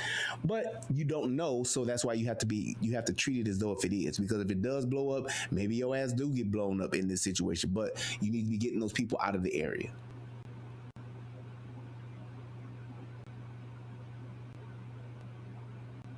Yep. Right. PJG said, I told people about room entry, and I said that you keep going even if the first person gets shot. Yes, you step over their ass. Exactly. Because even when you're going into it, and you can confirm this if I'm lying or not, even when you're going in through a door, they don't call that a doorway. They call it a fatal funnel. You go in and you hit that door so goddamn fast and you peel off, boom, just like that. One go this way, one go that way. You get the fuck out of that doorway, because that is literally a fatal funnel. Anybody that has any type of tactical shooting, any type of tactical training, they know to shoot in that doorway, because whoever's coming in that room got to come through that way. They ain't busting through no wall unless they got some real sophisticated shit with them. But if they don't, 9 out of 10, they just coming through that doorway. So that is the fatal funnel. That's where the gun's gonna be aimed. So you want to get to that doorway and you want to get in through there quick as hell. You want to get in and get out of that doorway ASAP. Don't get caught in the fatal funnel, peeking around the door and try. When you hit it and get your ass in. I already called the EMS. How do you EMS roll up here? I need the EMS ASAP. You have a kid? Yeah, I already did. What's the fucking address? Yeah. Look at him.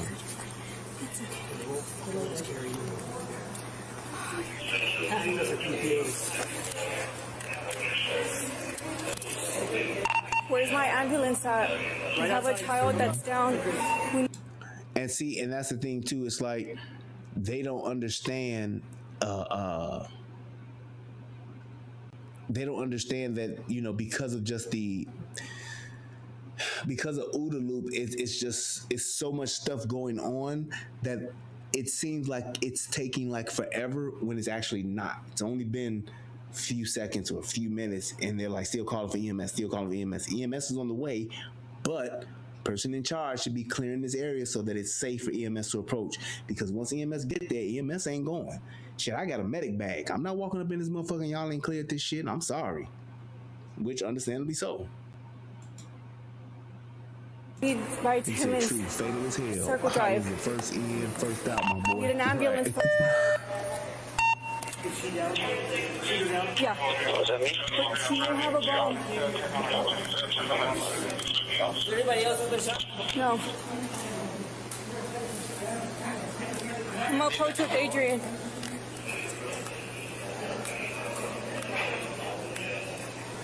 No, she's down. Hold on. You got gloves? Anybody got gloves? No. You got gloves? Anybody got gloves? So you see, that was the dude that was behind the little cut that was closest to her. And then that's the guy, of course, like I said, who's in charge. That's the guy who deserves the fucking medal at the end of the day. And then you have the ladies that were behind them. And yes, I see what you're saying, Tone. He says, you know, she flashed back to her kids. I'm betting them emotions took over. Exactly. And I'm not, let me just say this. I'm not knocking her. Well, no, I'm criticizing her, but I don't think she's a bad person. I don't think she's a terrible police officer. But here's the problem. Her inability to whatever, fill in the blank, in this type of situation can be resulting in lives being lost when seconds matter. So I have to criticize her. I have to critique her. She don't get a pat on the back. I'm sorry, she don't. Because if it was a lobby full of people and it was a lobby full of kids or it was a lobby full of adults or whatever the case may be, and because she's pussyfooting around, my loved one died, and let's say my loved one would have been in this situation, and because of her pussyfooting around, there was one less gun to be shooting at this bitch, at this threat, yeah, I'd have a problem with that. And I would be like, bitch, because you froze for whatever fucking reason, my loved one ain't here. And that's the thing. If there's a loved one that gets lost, if there's a life that gets lost, let it be getting lost because you was pressing your way and just didn't get there in time, but you was moving. You was trained to go. You was ready to go. You was going to get him. You may not have just gotten there in enough time. You may have just been a couple of steps late, a couple of seconds late, but you can't be holding up, singing the Lord's Prayer, sitting there talking about saying you should be moving up, saying you should be going, saying you should be going after him, saying you should be going to get him. You shouldn't be sitting there thinking that shit through when you know what the training is and you know how the training goes. Go get the threat, period. And that's the expectation. This shit is too basic for people to not follow it. It ain't a bunch of variables. It ain't but what if it's Tuesday and it's raining outside and the dew point is below 6? None of that's involved. You hear shots, you go to the shots. You see a threat, you put it down. And you keep looking. You keep searching. You keep scanning, whatever the case may be. You go get them. I got gloves. What do you need? Take the weapon. Put your gloves on. And here's my thing. Let me get on Officer Santa Cruz or whatever the hell his name is. He should have even been more inclined to get out there because he has on armor. He should have been more inclined to get into the fight. And even them other two officers. My man here with the suit on, he ain't got no armor. And he was the main one. They should have been even more inclined wearing fucking body armor. Y'all suited and booted. I didn't even think about that until now when I just saw his ass. This is the same motherfucker that was behind the little nook, the little cutout that was sitting there waiting all that time and didn't even see where the bitch was shooting from until it was damn near over. Y'all got on armor and y'all got this other guy out there in front of y'all. Should take y'all fucking arm off and give it to him then if y'all ain't gonna go.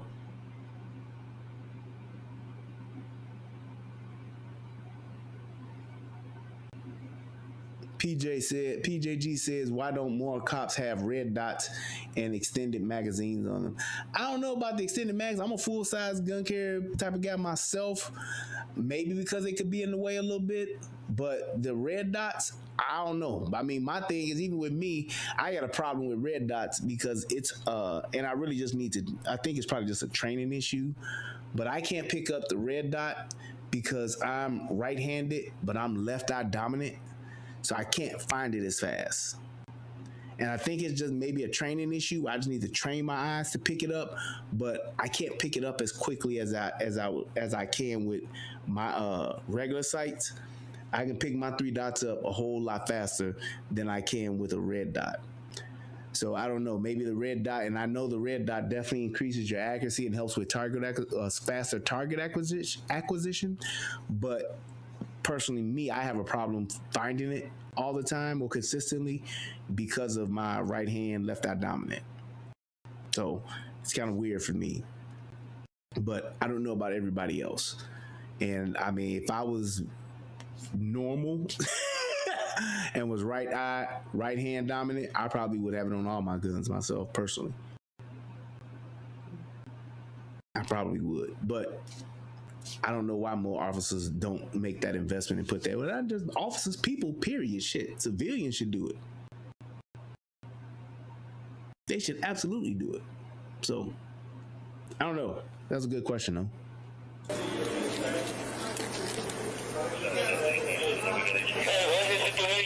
Affirmative. Any update? Yeah, Lakewood? Yeah. Clear units, keep the channel helpline. This is the other officer's body cam. He said, "You're done. You're done." I was a drill sergeant, and your dominance factor is a problem. That is a true statement. You ain't shit. You right, but it is. No, ma'am. It is. Yeah. Here's another one. Officer Santiago. I don't know. See? Go. See what I mean? Get to that wall, get to some cover, and move along that wall as fast as you fucking can.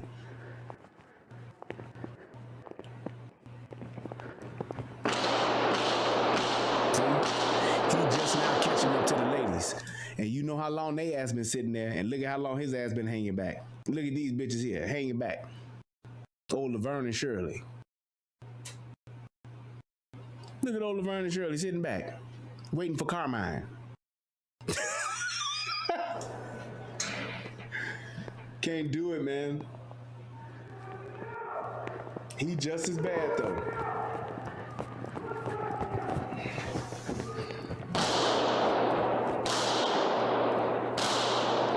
Right, my man with no gun. Y'all got a motherfucker with no gun closer than y'all are. So I don't want to hear shit.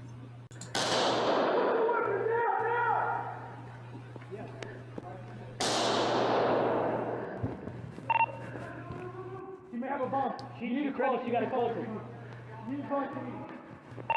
And that's the other officer there that's backing up away to get back to their ass. 42 item 28 is gonna be a female. She's down right now. We need a medic. We need a medic immediately. We have a See kid. what I mean? Little sideline coach over here. Edward 28, repeat. Shooter is down. Looks like she has something strapped on her chest. We need He don't even know. She had shit strapped on her chest. She had a We don't know bag. yet. We have a kid that's down. Possibly bullet to his head. Hey, get him in. 223. I got you. 223 shell casing. What does that have to do with? You see how it's like, and I get that part. You just calling out shit that don't really matter because like that shit don't mean nothing. Like the bitch had a rifle. I don't give a fuck if she's shooting 223, 556, black 300 blackout, or fucking 762. I don't give a fuck. It's a fucking rifle. Going out there with you? We have other officers out here. Sir, we have EMS stage. Let me know when they can move up. That's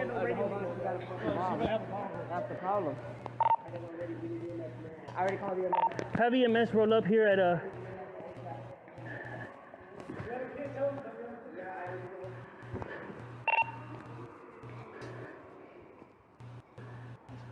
And my thing is this: you see one of your fellow law enforcement officers up that close, you get up there and stack up with them. Because you don't know what could happen or what else could be going on. It could be another shooter. Who's watching this dude's back? It's more fucking uniformed officers in the backfield than it is the motherfuckers that up front on the front line. I guess them motherfuckers must be, I guess all the uniformed officers are the DBs. You got a free safety, corner, strong safety, and your other corner. It's like, that's what the fuck you got? Strong side corner, weak side corner, free safety, and the motherfucking strong safety. They just sitting back, running the fucking nickel package. Scary motherfuckers. Get your ass up on the front line when you see you got one of your guys up there on the fucking front line. Motherfucking LT up at the front, goddammit, ready to get it cracking, and y'all got motherfucking the DB sitting in the back.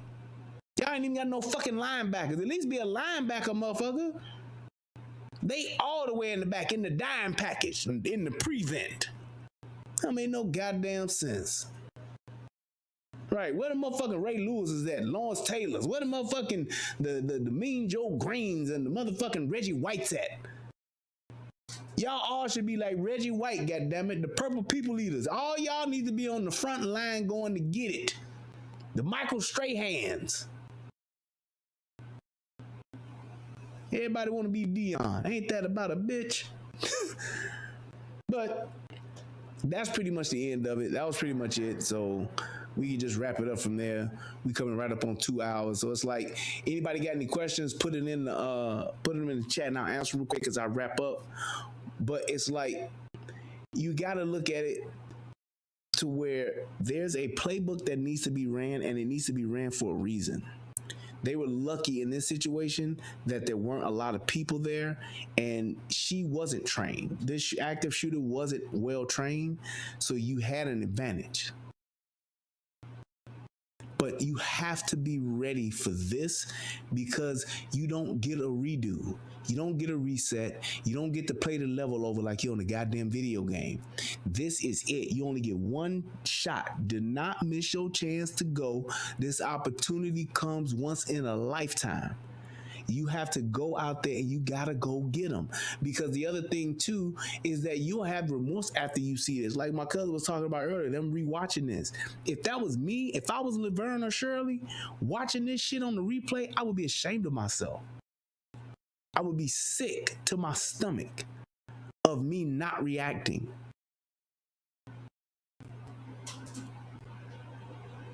I just would be. So it's like those are the things that you have to really pay attention to and really consider so that you can make sure that you're doing the right thing. Right. The way you train is the way you fight. True as shit. If you don't train, 9 out of 10, you will do nothing. Like literally deer in the headlights look like. And you will watch it all go down. You know what? I remember that this was a while ago. This is about maybe 7-8 years ago, I think. But there was a guy who was at a mall shooting. There was a shooting at a mall. It was an active shooter, not the guy that took down the guy in Indiana, but it was an active shooter at a mall. And there was a guy who was there who had a gun. And the guy, as the active shooter was shooting people, I mean, he was getting in numbers. He was shooting people, and this guy didn't do anything. And after it was over, the guy literally went into the stairway and he shot himself. He shot himself. He killed himself because he couldn't live with the fact that he didn't do anything, and all those people died. All those people died because he didn't react. He didn't do anything. And it was probably because he just wasn't trained to. He just wasn't trained to. Now, does everybody have to have active shooter response training? No, they don't. But the more you go to the range, the more that you prepare yourself, the more you go and take an urban combat training course or whatever the case may be, the more inclined you are to respond when it's just you and you being the good guy with a gun going up against a bad guy with a gun. Just saying. So just keep that in mind. Follow the playbook. And to my law enforcement brothers and sisters out there, follow the playbook. Go to the bangs and go get them, because you don't want those additional lives that could have been saved, and they're dead unnecessarily they're dead because you didn't make the move soon enough. You were sitting back talking to yourself. I gotta go. We need to go. We need to hurry up. What you think? Yes, it's active show. You don't need to do that. Go get them. And if you don't have that mentality and you don't have that in here, you don't need to be on the streets. Turn in your jersey or go get behind the desk, because you're putting not just yourself in jeopardy, but you're putting other people's lives on the line. You're risking other people's lives. You're risking the safety of other officers because you won't react, or you'll react the wrong way.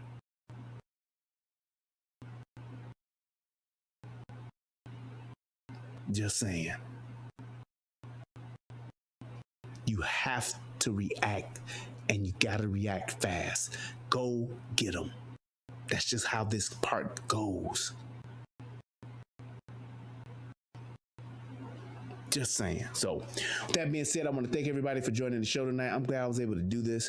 Thank you for everybody that donated. Please hit that Cash App, y'all. Y'all see the Cash App. It's in the description box. Hit that Cash App. Let me know your thoughts. Let me know if you guys got any questions about this. Like I said, I love talking about this kind of stuff and just getting the awareness out there, just so people can understand how this part goes and how it's supposed to be, so that we can actually do the right thing whenever it does happen. I pray that this don't happen, but I can tell you this. It's going to happen again. This is just a part of life. There's no gun law that can get rid of this. There's nothing that can stop this. This is the nature of humans. You have people that are not well mentally, and if you want to decrease this, talk to your local government, talk to your state government, talk to your federal government about providing mental health resources to where those people that are not having a good go at life, they have somewhere where they can go and get help. That's all I gotta say. Because this person, they had mental issues. They had some severe mental issues, and I'm not gonna even get into all of the transgender stuff that was going on with this person, but this person clearly was not your normal, average, functioning adult. There was something severely wrong with this person. I mean, this person brought a kid to their active shooter. When this person decided to shoot up the church, that person didn't even have the wherewithal to leave the kid, at least in the car.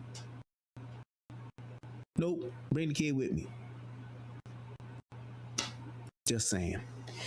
Thank you, everybody. I appreciate you guys tuning in. It's been real. It's been good. Y'all have a good night. Until next time, peace, and I'm out.